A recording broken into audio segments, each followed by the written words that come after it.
Kamusta mga idol? PBA update muna tayo. PBA Finals hindi na totoong scripted? Dahil sa hindi inaasahang paghaharap ng SMB at Meralco sa Philippine Cup Finals, napatunayan na ng PBA sa kanilang mga kritiko na hindi na planado o scripted kung sino ang dalawang koponan na paghaharapin nila sa PBA Finals. Madami kasi ang lumabas na espekulasyon noon na maaring SMB at Hinebra na naman ang posibleng maglaban sa championship ng All-Filipino Cup, lalo na at ito ang makakapagpadami ng viewers ng PBA.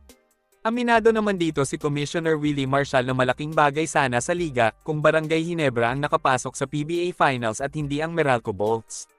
Yun nga lang, madami na din kasi ang sawang-sawa ng manood ng PBA sa tuwing SMC teams na lang ang palaging nakakapasok sa championship dahil dito pumapasok ang isip ng mga fans na scripted talaga ang mga laro sa PBA.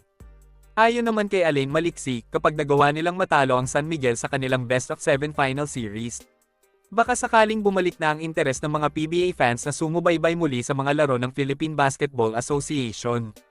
Mapapatunayan nila na may koponan pa pala na kayang mapabagsak ang pinakamalakas na team sa PBA.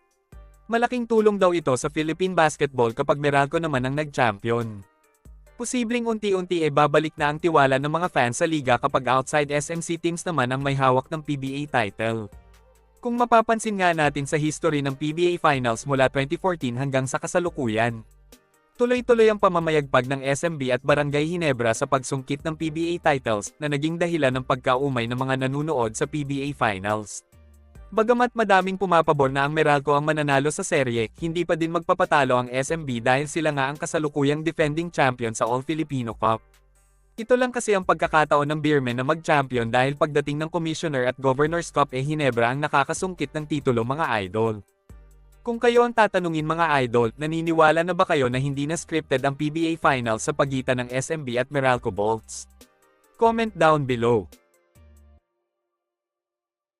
Samantala, matapos manalo ng Meralco sa SMB nung Game 1 ng kanilang Best of 7 Final Series, madami ang nakapansin na nahirapan ng Beermen sa ginawang style of play ng Meralco.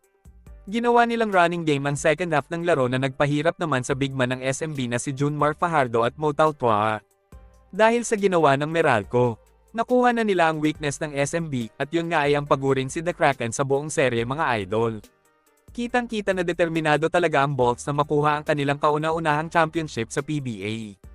Habang ang SMB naman ay panayang reklamo sa mga referees dahil sa mga unnecessary calls daw. Ito naman ang madalas na reklamo ng mga koponan kapag natatalo sila sa laban. At yun nga ang pinatunayan ng Beermen. Ayon pa nga sa star player ng SMB na si CJ Perez, dapat daw ay hindi tumatawag ang mga ref ng mananipis na foul dahil nga PBA Finals na ito at pisikalan talaga ang magiging labanan sa buong serye. Ang reklamo niya na ito ay nagresulta ng pang-apat na foul niya sa loob lamang ng first half na siya namang hindi nagustuhan ni SMB head coach George Gallant. Aminado naman siya na maganda talaga ang naging laro ng Meralco lalo na pagdating sa depensa na nagresulta naman ng madaming turnover sa Beermen. Ano sa tingin niyo mga idol? Makabawi kaya ang Beermen sa Game 2? O magtutuloy-tuloy na ang arangkada ng Meralco patungo sa kanilang kauna-unahang PBA title? Comment down below.